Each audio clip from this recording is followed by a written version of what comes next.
বইমেলাটা বাঙালির একটা ইমোশনের জায়গা। অনেকবার ভাবি যে যাব, এরকম ভাবতে ভাবতেও যাওয়া হয়ে ওঠে না।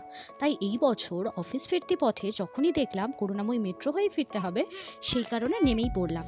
করুণাময়ী মেট্রোর সামনে থেকে ৮ নম্বর গেট থেকে সোজা চলে গেলাম বইমেলার ভেতরে। গিয়েই দেখি দারুণ দারুণ সব স্টল। দেখতে দেখতেই দেখলাম পুলিশের ক্যাম্প আছে, জল খাওয়ার ব্যবস্থা আছে, সাথে প্রচুর বইয়ের দোকান, যেটা দেখে প্রথমে আমার মনটা খুব খুশি হয়ে গেল। তারপরে চারদিকটা ঘুরে ফিরে দেখে নিলাম। দুর্দান্ত লাগছিল জায়গাটা। জায়গাটা বেশ বড় আর খুব সুন্দর করে সাজানো গোছানো ছিল। সেখানে ওয়েস্ট বেঙ্গল গভর্নমেন্ট থেকে অনেকগুলো স্টল ছিল, এছাড়া প্রচুর বইয়ের দোকান, যেমন আনন্দ পাবলিশার্স, তারপরে আরও নানান ধরনের যেসব ফেমাস বইয়ের দোকানগুলো আছে সেগুলো, পত্রিকা, বিভিন্ন জায়গা থেকে স্টল ছিল। তার মধ্যে আইআইএইচএম এর স্টল ছিল, অনেক জায়গায় কুইজ কন্টেস্ট হচ্ছিল। দুর্দান্ত লাগছিল ব্যাপারটা। সেইভাবেই এসবিআইয়ের একটা কুইজ কন্টেস্টে নাম দিয়ে দিলাম আর জিতে নিলাম কিছু কিছু উপহার, যেমন একটা ক্যালেন্ডার, ব্যাগ, আর অবশ্যই এসবিআইয়ের কিছু কিছু ডিটেলস, যেগুলোতে মানুষকে ফ্রড করা যায় না সেই রকম। তো সুতরাং এইভাবে ঘুরে ফিরে খুব তাড়াতাড়ি বেরিয়ে এলাম।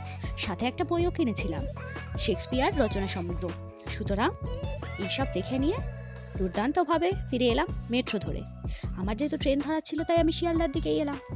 আর আপনাদের যেখানে যাওয়ার থাকবে, অবশ্যই করুণাময়ী মেট্রোর সামনে থেকে আপনারা মেট্রো ধরে দিতে পারেন, অথবা আপনারা কিন্তু চাইলেই এই মেট্রো এখান থেকে বাস স্ট্যান্ডও আছে, তো বাসও পেয়ে যেতে পারেন। বিভিন্ন জায়গায় যাওয়ার বাস এখানেই থাকে।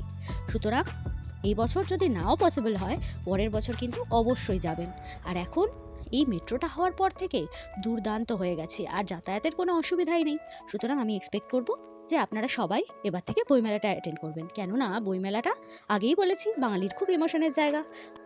আরে না না, এটা ভাবার কোনো দরকার নেই যে শুধু মুখে বইমেলায় ঘুরতে হবে। বইমেলাতে প্রচুর পরিমাণে খাবার স্টলও আমি দেখেছি। সেখানে চা, পাপড়ি চাট থেকে আপনি বিরিয়ানি, কড়াইশুঁটির কচুরি, খিচুড়ি সবই পেয়ে যাবেন। সুতরাং আপনারা টায়ার্ড হয়ে গেলে একটু বসে রেস্ট নিয়ে কিছু খেয়েও নিতে পারেন। সুতরাং বইমেলা কিন্তু মিস করা যাবে না, বইমেলায় যেতেই হবে। আজকের মতো টাটা, পরের দিন দেখা হচ্ছে অন্য ব্লগে।